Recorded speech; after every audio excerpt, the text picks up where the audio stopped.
말씀은 호세아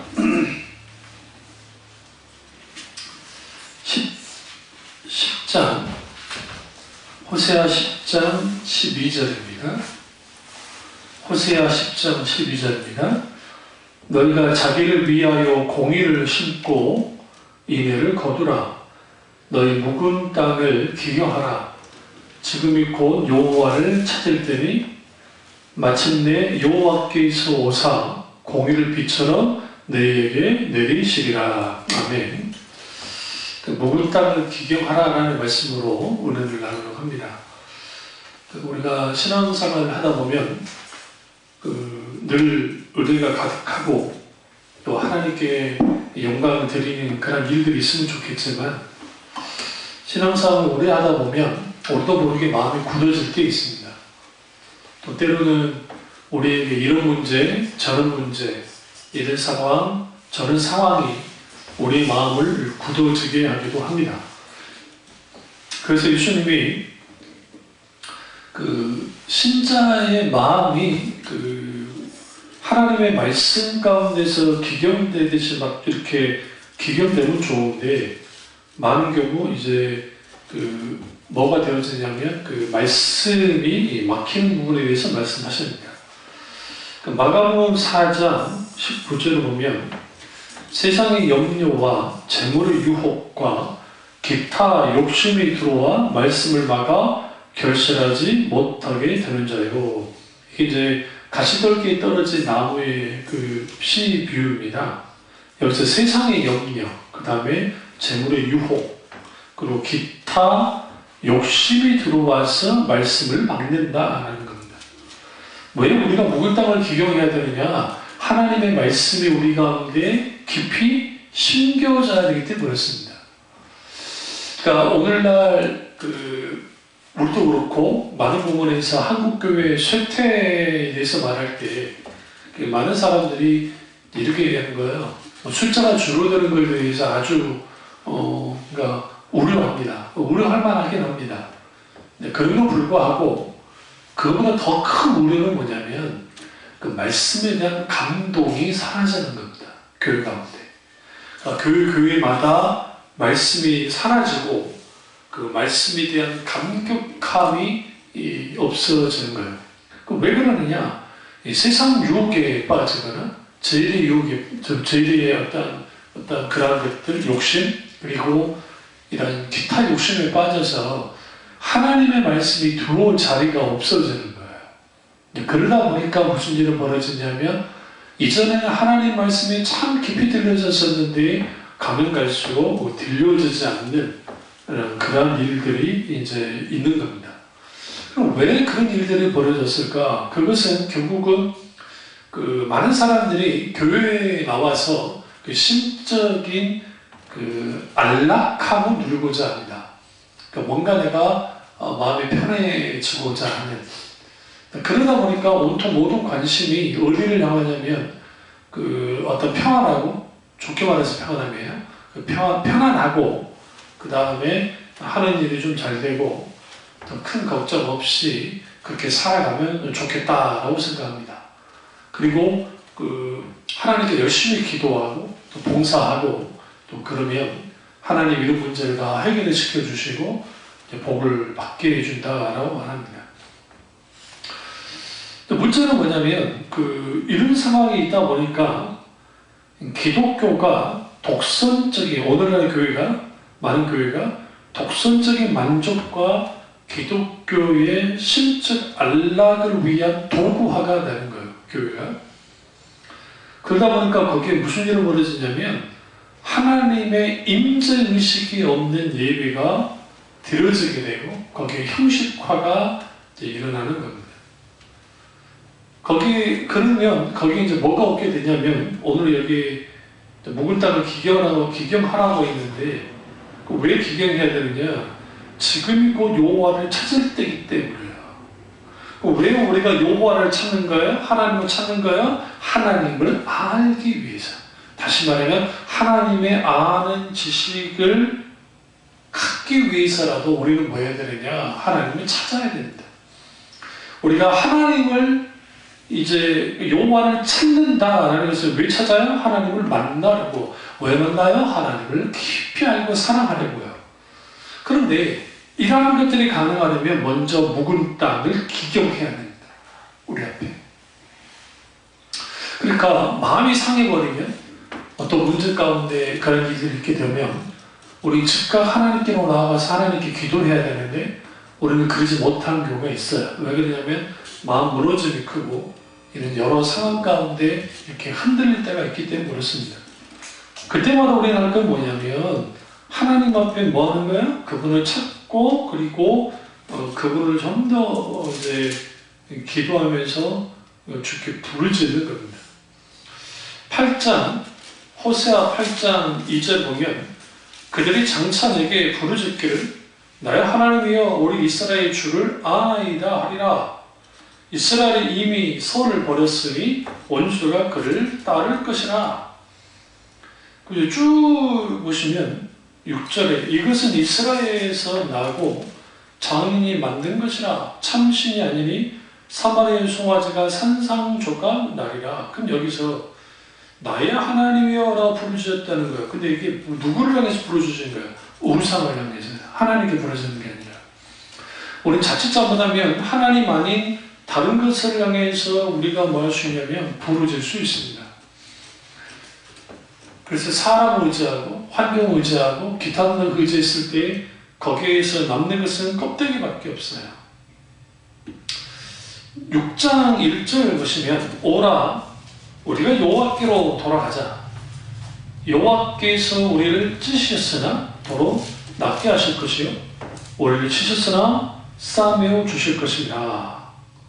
여호와께서 이후에 우리를 살리시며 셋째 날에 우리를 일으키시리니 우리가 그 앞에 살리라. 여기서 일으키시리니라는 의미가 그 부흥과 관계가 있어요. 하나님 부흥시키시는 회복시키신다는 거죠.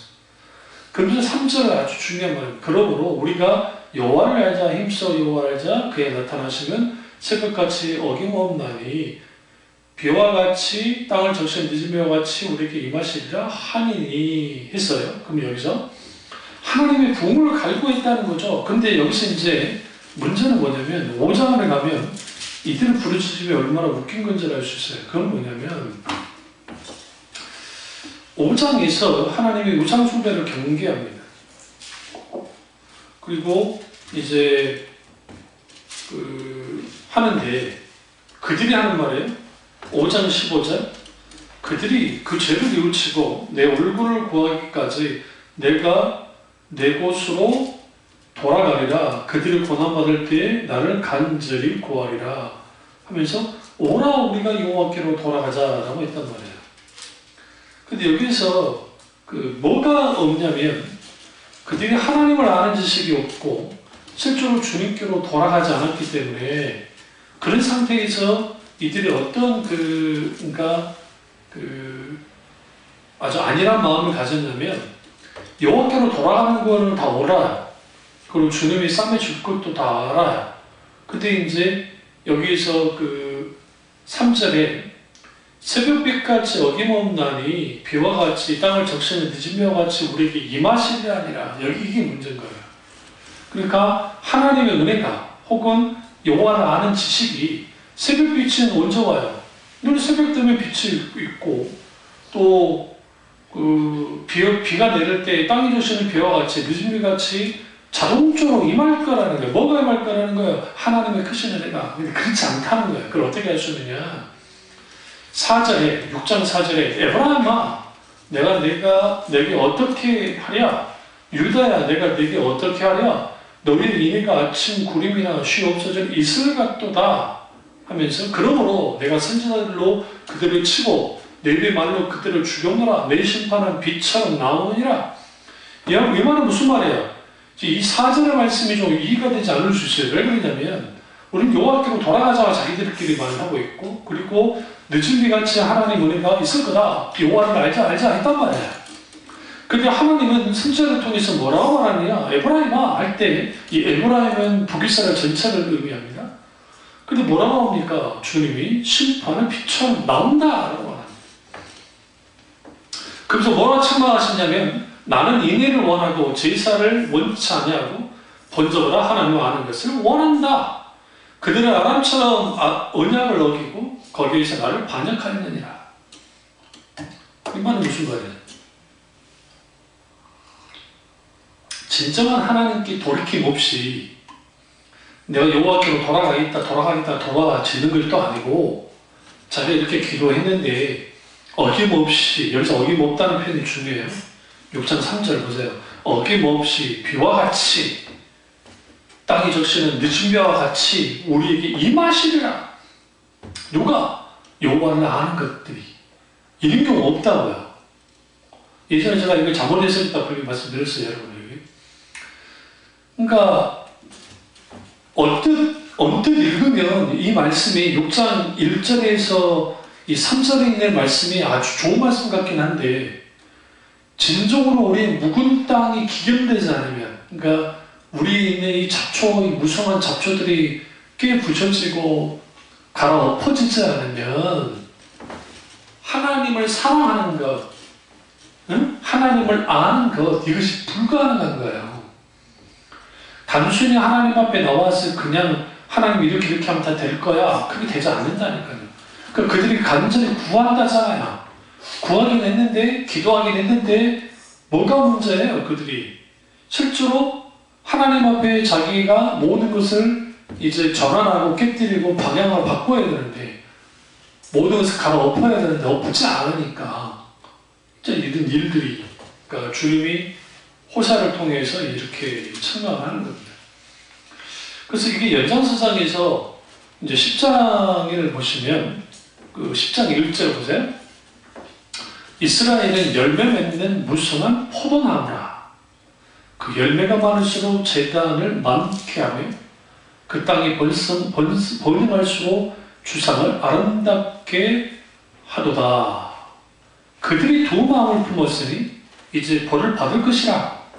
하나님이 그 제단을 쳐서 깨뜨리며 그 주상을 허시리라. 그럼 여기서 참 재미있는 표현인데요. 이스라엘이 열매 맺는 무성한 포도나무인 것은 사실입니다. 근데 그 열매가 많을수록 제단을 많게 했고, 이 제단은 여호와의 제단이 아니에요. 우상의 제단이에요. 그리고 주상은 우상이 있는 그런 제단인데, 그러니까 그들이 두 마음을 품었다는 걸 주님이 깨겠다는 거예요. 우리가 어떤 일이 있을 때 조심해야 될 것은 우리 마음이 나누어지는 겁니다. 사람이 너무 좋은 일이 있어도 마음이 나누어지고요. 또 너무 힘든 일이 있어도 마음이 나누어집니다. 이걸 이제 좀 표현합니다. 분산된다고 그러죠. 마음이 분산됩니다. 분산되면 사람이 가장 먼저 있게 되는 게 뭐냐면 이제 분별력이 사라집니다. 분별력이 사라지면 환경에 몰두합니다. 상황에 몰두합니다. 그러니까 많은 사람들 어떤 문제가 생기면 상황과 환경에 몰두하는 이유는 뭐냐면 우리 나름대로 계산기를 두들기 때문이에요. 계산한단 말이에요. 이 답이 안 나오는 거예요. 답이. 하나님이 이 세상에서 가장 악하게 보는 자들이 누구냐면 교회를 망가뜨리는 자들입니다. 교회가 어찌됐든 자기 혼자 잘 먹고 잘 살겠다고 나가는 사람들 있잖아요. 그런 사람들에게 하나님이 과연 복을 주실까요? 절대로 하나님 복 주지 않습니다. 그 이유는 뭐냐면 교회마저 흔들었기 때문에. 교회마저 흔들었는데, 그럼 여러분 생각할 때 사도 바울을 떠나서 데마가 세상으로 나갔거든요. 그럼 세상으로 나간 데마를 하나님이 복 주시겠어요? 누구처럼 과격하게 그 사람이 세상으로 나갔으니까 구원받지 못했다, 지옥 갔다고까지는 안 본다 할지라도 적어도 거기에는 디도하고는 달라요. 디도가 사도 바울 옆에를 벗어난 것은, 디도는 세상에 나간 것이 아니라 사역 때문이에요. 사역 때문에 하나님이 자기에게 맡긴 사역이 있었기 때문에 그런 사역을 감당하기 위해서 이제 떠난 거고, 다 바울 옆에를 그런 사역을 갔으니. 그러나 대만은 세상을 사랑함으로 나갔단 말이에요. 그러면 하나님 보시기에 그런 사람들에게 자자손손 복을 주겠어요? 그걸 그 사람들이 다른 교회 다닌다고 복을 주겠냐고요. 진정 회개와 돌이킴을 통해서 하지 않고서는 하나님은 그 부분에 복 주실 리가 없어요. 그런 의미에서는 아주 조심해야 돼요. 그런 의미에서. 네, 그렇기 때문에 우리가 그 신앙생활하면서 우리 마음이 흩어지지 않는 것, 그리고 나눠지지 않는 게 중요한데 그게 잘 되지 않아요. 그러니까 10장 11절을 보시면 에브라임은 마치 길들인 암소 같아서 곡식밟기를 좋아하나 내가 그 아름다운 목에 멍에를 메우고 에브라임 위에 사람을 태우니 유다가 밭을 갈고 야곱이 흙덩이를 깨뜨리라. 그래서 마치 길들인 암소 같다라는 표현이 이게 뭐냐면 하나님께로부터 길들어지는 게 아니라 세상으로 인해서 길들어지는 뜻합니다. 그리고 그런데 그 아름다운 목에 멍에를 메웠다라는 거, 이 멍에가 뭡니까? 바깥 때 쓰는 거잖아요. 강제로 하나님의 멍에를 메우는 거예요. 그런데 이걸 누구를 통해서 하느냐? 이제 하나님이 매일한 건 사실이지만 이방 민족을 들어서 그게 멍에를 딱 씌우는 거예요. 오히려 에브라임은 북이스라엘을 뜻한다 했어요. 그러면 유다가 밭을 간다는 표현이 재밌는 표현이에요. 그러면 결국은 이제 밭을 가는 일은 누가 하는 거예요? 에브라임이 아니라 유다가 하고 야곱이 흙덩이를 깨뜨려. 여기서 야곱은 이스라엘 뜻합니다. 이스라엘 나라 이제 민족을 뜻하죠. 이스라엘 민족이 흙덩이를 깨뜨릴 거라는 거예요. 그 다음에 여기서 묵은 땅을 기경하는 말씀이 나오는데 여기서 우리가 분명히 할 건 뭐냐면 그 길들여진 암소가 되면 안 돼요. 그러니까 오늘날의 교인들이 하나님께로부터 만져져서 다듬어지고 다워져서 정말 이제 하나님께 순종하고 순복하는 사람에게는 참 귀한데 그렇지 않고 세상에 대하여 길들여져 버리는 게 너무 쉽게. 이걸 조금 더 표현하면 세상의 것들이 익숙한 거예요. 너무나. 너무너무 익숙한 거예요. 불편함이 없는 거예요. 신앙생활하는데 세상 것들이 불편함을 느끼지 않는다 하면 생각해 봐야 돼요. 과거에는요, 예수 믿는 사람들이 술자리에 앉아있는 것만 해도 불편했어요. 불편한 자리였다고요. 그리고 어쩔 수 없이 술을 마시는 경우가 있긴 있었어요. 믿음이 약하고 의지가 약해서. 있지만 그걸로 인해서 그런 거 있었고, 저도 어렸을 때 그 교회에서 자주 많이 놀았으니까 또 어머니랑 기도도 많이 하고 늘 교회는 문이 열려 있었고, 그러니까 있다 보면 어쩌다 보면 술을 딱 드시고 술 먹고 교회 안에 들어온 사람들이 있어요. 다행히 우리 교회는 이제 사찰 집사님이 계셨기 때문에 알아 대처하긴 했지만, 근데 이제 들어와서 자는 사람들 다 쫓아내죠, 밖으로. 쫓아내긴 하는데, 재밌는 게 술 먹고 와서 기도하는 사람도 있어요. 조골조골 하면서 술 먹고. 술 냄새가 확 나는데, 왜 그러냐. 하나님께 술 먹는 게 죄송해가지고. 그런 거죠. 옛날에 봉주루 집사님 그랬다잖아요. 봉주루. 정봉주 집사님 그랬다잖아요. 그 효창동에 그 2층일 때 술 먹고 꼭 올라와가지고 그 계단 위에서 있었다며요. 그 목사님이 이제 잘 다독여가지고 했는데 후에 이제 집사님이 되셨지만, 그런 것처럼 예수 믿는 사람들 중에서도 죄책감이 되니까 와서 기도하는 거예요. 오늘날의 그런 시대에도 지나버렸습니다. 그러니까 뭐 술 먹는 게 뭐가 문제냐? 라는 게 편매예요. 근데 친구들도 그런 반응을 하니까. 그러니까 내가 그런 말 하면 넌 율법주의자다 그러잖아요. 그러니까 묻고 싶은 게 그 율법주의가 뭔지 알고 율법주의를 하는지. 그러니까 율법주의의 핵심은 의식을, 본질을 대체하는 게 율법주의고, 첫 번째. 두 번째는 자기 우와 자기 공덕을 내세우는 게 율법주의고요. 세 번째, 문자에 매이는 거예요. 다시 말하면 율법 조문에 매이는 거예요. 인격체신 하나님과의 관계가 있는 신앙이 아니라 율법 조문만 잘 따라가면 된다고 생각하는, 그게 율법주의고, 그 율법주의의 가장 큰 핵심, 마지막 네 번째 핵심은 뭐냐면 탐심이에요. 그러니까 인본주의, 율법주의, 그리고 기복주의 다 욕심에 이끌려서 탐심과 관계가 있습니다. 그래서 율법주의가 가장 강한 시대에, 그 시대가 이사야 때 아주 율법주의 횡행이 있습니다. 그리고 실제로 의식도 잘 돌아갔습니다. 그러나 그들은 탐심에 빠졌습니다.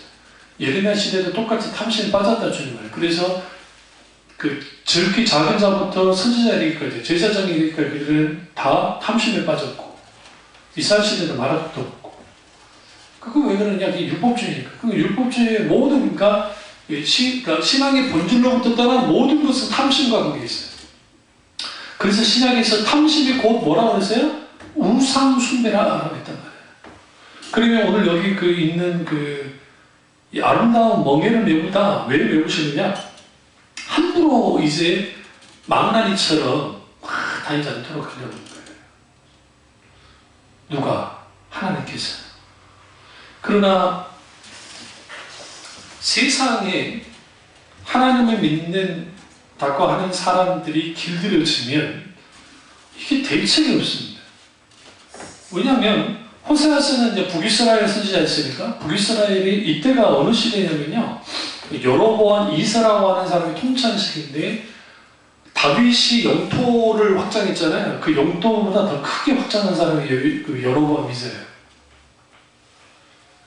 거의 그러니까 다윗의 영토를 다 회복했다고 과언이 아니. 그리고 이 당시 남유다와 그 북이스라엘 사이가 너무 좋았어요. 왜냐하면 남유다도 타락한 왕이 있었고, 그 다음에 북이스라엘도 타락한 왕이 있었기 때문에 서로 간에 그렇게 문제될 게 없었어요. 그리고 이제 북이스라엘에 쓰였으니까 형님이고 남유다는 동생이에요, 동생. 그 북한 있죠, 북한. 이쪽 북한 아무것도 없는 거지 깽깽이들이 응? 늘 생각에 자기들이 큰형이고 우리를 더 막나라 그래요. 진짜로. 그래서 고압적이에요. 뭐 할 때 왜 자기들은 전쟁할 때 막 다 했다는 거죠. 너희들 한 게 뭐 있냐는 거를 그러잖아요. 근데 그런 상황인데 세상 가장 잘 나갈 때 북이스라엘 그런 이제 역사적 배경이 있습니다. 그거는 북방의 이민족이 약화돼요. 현격히 약화되기 시작해요. 그게 이 시대에 우리가 잘 아는 아시리아라고 하는 그 나라가 강해지기 시작하면서 아람 나라라든지 기타는 그 나라들이 그쪽을 막내려고 여기를 못 막아요. 그러니까 영토가 확장될 수밖에 없었고 가장 강할 때가 언제냐? 이때. 그러니까 남부러울 게 없던 때예요. 잘 나갈 때고. 근데 이들이 이렇게 된 이유가 뭐였냐? 여호와 때문에 된 게 아니라 강한 신들에 의해서 됐다고 생각하는 거예요. 그래서 무슨 보세요. 여기 보면 5절, 10장 5절, 호세아 10장 5절. 사마리아 주인이 베다월의 송아지로 말미암아 들어갈 것이라. 이 베다월의 송아지는 우상. 그리고 8절 보세요. 이스라엘 제국 야훼의 산당은 파괴돼. 야훼의 산당이 있었고 이 시대는 또 그들이 말하는 이게 하나님을 그냥 아예 그냥 신경도 안 썼어요. 그러니까 하나님이 신경이 쓰이지 않는 삶을 사는 사람들은 하나님 중시적인 삶을 사는 사람들이 아니고 그런 사람들은 정확하게 정말 하나님을 믿는 사람이냐 한번 퀘스천 생각해봐야 돼. 정말로. 그러니까 이 세상에서 가장 두려운 게 뭐냐면 다른 것이 아니라 세상에 길들여지는 거야. 세상이 너무 길들여지면 하나님과 관련된 것들이 아주 생소하고 거추장스럽고 힘들고 어려워요. 그러니까 하나님의 말씀을 읽는 것, 매일매일 읽는 것이 어려워요. 왜? 세상 것이 익숙해져 있으니까. 세상 드라마를 보거나 어떤 것을 할 때는 너무 쉽게 하는데 하나님께 대하여 하는 것들은 그렇게 쉽지 않게 돼요.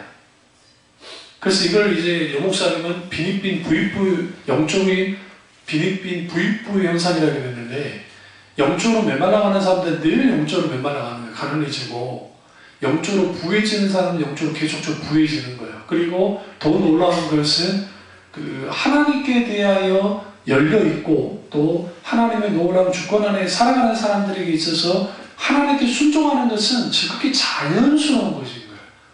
지당한 것이에요.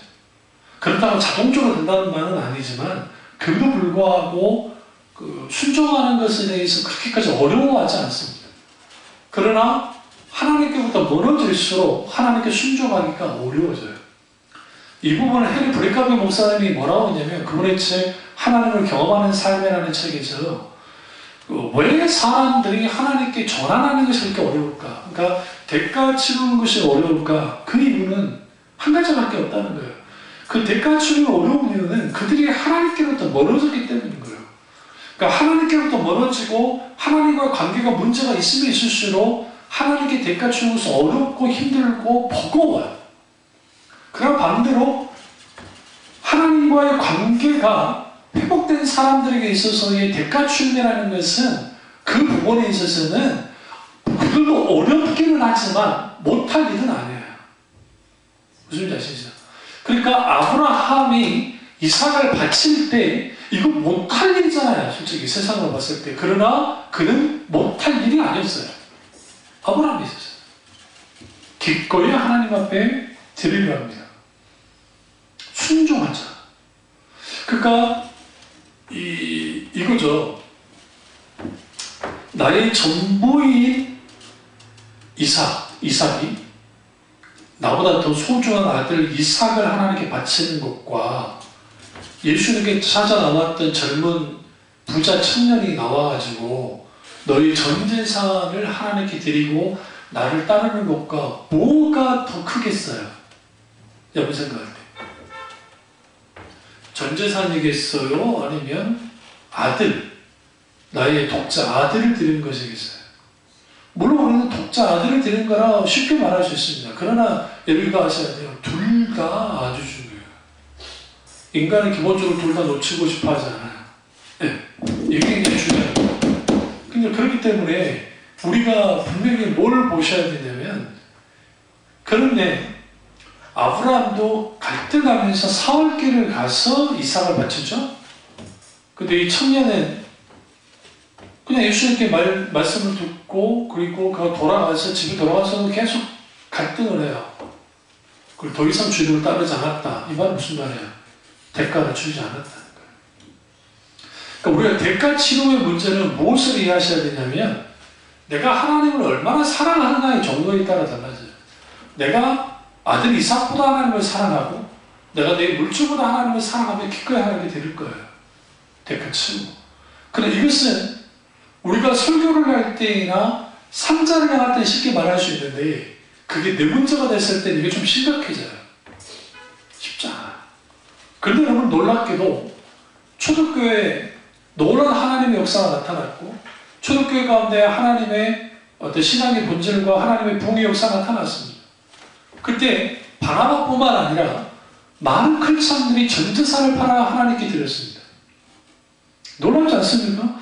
성경에 나오는 바나바라는 인물은 성경에서 이제 정말 그가 정말 부자이기도 했고, 그러니까 이게 이제 부자 청년과 이 바나바의 작은 차이인데, 그럼 왜 그게 가능했을까? 이게 이제 예수님 가치 때문이에요. 바나바에게 있어서 예수님의 가치, 하나님 가치는 어떤 가치냐면 자신의 전 존재를 하나님께 드리고도 큰 가치예요. 그러나 부자 청년에서 예수님의 가치는 자기 재산보다도 못한 가치인 거예요. 왜? 결국 물질보다 사랑이 있으니까. 우리가 하나님을 사랑한다고 할 때 하나님보다 더 사랑하는 게 있으면 그것이 그 가치가 더 높이 있는 거예요. 그게 우상이에요. 성경에서는. 예수님이 모두에게 전재산 바쳐라 하지 않았어요. 그게 굉장히 중요합니다. 그 청년 신실한 사람이에요. 그리고 참 좋은 사람이에요. 왜 그러냐면 율법을 지키려고 애썼던 사람이니까. 그럼에도 불구하고 그게 부족한 게 뭐 있었는가? 결국은 이 단순히 뭐 구제다, 섬김이다 그런 차원이 아니라 기꺼이 모든 것을 바쳐서라도 예수님을 따라가라고 하는, 따라가려고 하는 그런 진정한 뭐가 없었어요. 주님을 향한 사랑이 없었습니다. 원래 그럼 왜 우리가 하나님께 묵을 따라 기경해야 되느냐? 하나님만이 다른 것 때문에 우리 마음이 분산되어지고 우리가 하나님께 기꺼이 주님을 위한 정말 우리의 사랑의 모든 것을 드러낼 수 있어야 되는데 안 된다. 그러니까 반드시 뭐 해야 되느냐? 묵은 땅을 기경해야 되고, 그리고 그 묵은 땅을 기경한 그 지금이 곧 뭐 할 때다? 여호와를 찾을 때. 그럼 여호와를 찾으면 마침내라는 표현이 얼마나 멋진 표현인지 아십니까? 이렇게 마침내 여호와께서 오사. 이 마침내라는 표현이 극적인 표현이에요. 주님이 그 일이 있어야 오신다고요. 다시 말하면 우리는 뭐 해야 돼요? 자기를 위하여 공의를 심고 인애를 거둬야 돼요. 공의를 심고. 그럼 여기서 공의를 심고 인애를 거둔다. 이게 뭡니까? 하나님을 사랑하고 이 인내하며 사랑하는 것들을 우리가 거두는 게 뭡니까? 하나님의 공의가 우리에게 있기를 우리는 소원해야 돼. 여기서 하나님의 공의는 단순한 법이 아니고 하나님의 이름이 땅에 떨어진 하나님의 이름이 나로 인해서 다시 세워지는 거예요. 그리고 하나님의 뜻과 하나님의 원하는 계획과 이런 모든 것들이 실질적으로 성취되어져 나가는 그게 하나님의 공의를 세우는 거예요. 그것이 있을 때, 묵은 땅을 기경했을 때 지금 그 여호와를 찾을 때다. 그러면 우리는 묵은 땅을 기경하고 우리는 뭐야? 여호와를 찾습니다. 그 일이 있을 때 마침내 그렇게 됐을 때 그 마침내 여호와께서 오신다고요. 다시 한번 6장에 가보세요. 6장을 딱 가보시면 여호수아 6장 3절에서 여호와를 알자 힘써 여호와를 알자 그의 나타나심은 새벽빛같이 어김없나니 비와 같이 땅을 덮치는 비와 같이 우리에게 임하시라 이렇게 하는 게 아니고 뭐 할 때 우리가 자기를 위하여 공의를 심고 인애를 거두는 거예요. 그 묵은 땅을 기경하고 여호와를 찾았을 때 그때 비로소 그때 여호와께서 오신다고요. 그런데 세상에 길들여진 북이스라엘 백성들은 자기들이 언제든지 돌아가자 마음 먹고 기도만 하고 그렇게 불이 죽고 그냥 그렇게 하면 하나님이 돌아올 거라 생각하는 거예요. 뭐 없이 우리의 삶의 변화 없이 삶의 조정 없이 행동의 조정 없이 하나님과의 관계가 회복되는 것은 불가능하다고 호세아 선지자가 말하는 거예요. 그럼 왜 우리는 묵은 땅을 기경해야 됩니까? 하나님의 말씀을 잘 듣기 위해서 깨닫기 위해서 그것도 필요하지만 또 하나는 우리의 묵은 땅이 기경되어져야 여호와를 찾을 수 있어요. 여호와를 찾아야 하나님이 오신다. 그래서 어떻게 하십니까? 하나님의 공의를 빛처럼 너희에게 뭐 하시리라? 내리시리라. 이걸로 끝나지 않아요. 13절 보세요. 얼마나 멋진 말씀인데요. 너희는 악을 바꿔라 죄를 거두고 거짓 열매를 먹었나니 이는 내가 내 길과 내 용사의 마음을 의뢰하였습니다. 그러므로 너희 백성 중에 요란함이 일어나며 내 산성들이 다 무너지되 살만이 전쟁에 나라에 베다원을 무너뜨린 것 같이 될 것이라. 그때에 어머니와 자식이 함께 부서졌도다. 너희의 큰 죄로 말미암아 벨들이 이같이 너희에게 행하느니 이스라엘 왕이 새벽에 정령이 망하리로다. 왜 이 말씀이 멋있는 말씀이냐면 그토록 의지하고 그토록 그들이 추종했던 이 모든 것들이 다 무너지는 거예요. 뭘 통해서 하나님의 공의가 내리고 그걸 통해서 하나님은 뭘 이루시느냐? 하나님의 공의가 세워지자 하나님의 공의를 무너뜨렸고 하나님을 아주 업신여기고 땅에 떨어졌던 모든 것들이 무너져버리는 거예요. 그러니까 이 세상은 하나님을 공격합니다. 그리고 하나님 없다고 부릅니다. 그리고 여러 것들이 있습니다. 그런데 누굽니까? 리차드 백스터 목사님인가 어쨌든 그 어떤 목사님이 계시는데 유명한 분인데 그분이 뭐라 했냐면 하나님의 붕을 막는 게 누구냐 도대체 교회 자체다. 많은 사람들이 하나님의 부흥을 세상이 막는다 생각하지만 사실 오히려 뭐 어떤 교회 변절된 교회가 하나님의 부흥을 막아버리는 거예요. 영적 회복을 막아버리는 거예요. 그럼 우리는 어떡합니까? 우리가 하나님 앞에 마땅히 회복돼야 되는데 묵은 땅을 기경하기 위해서 우리는 하나님의 공의를 드러내고 이렇게 세워야 되는데, 우리가 하나님의 공의를 드러냈다고 하니까 그래도 우리는 막 경직되어지고 막 그게 아니라, 하나님의 공의가 세워진다는 것은 결국은 하나님의 우주의 뜻이, 하나님의 원하는 바들이 이루어진다는 것이고, 그걸 통해서 우리는 뭐 하느냐, 진정한 아버지께 영광을 드리는 거예요. 그런 것들 우리에게 가능하려면 묵은 땅을 기경해야 됩니다. 그 묵은 땅을 기경함을 통해서 우리는 뭐 해야 되느냐, 첫째, 그리스도인들이 영적으로 각성돼야 되고, 두 번째, 교회가 영광스럽게 회복돼야 돼요. 이 두 가지가 필요해요.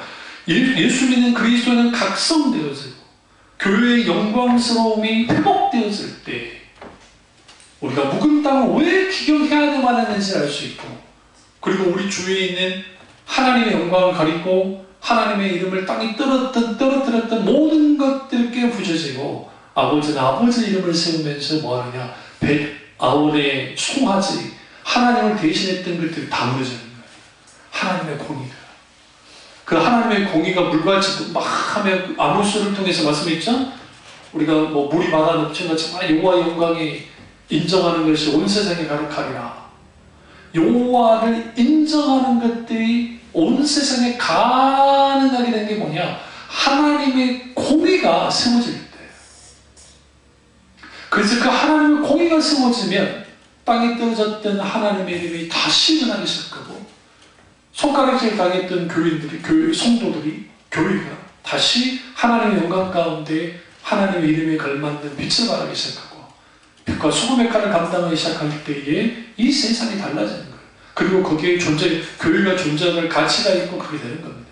그 놀라운 은혜가 저와 여러분 있기를 주님의 이름으로 축원합니다. 기도하겠습니다. 기도하실 때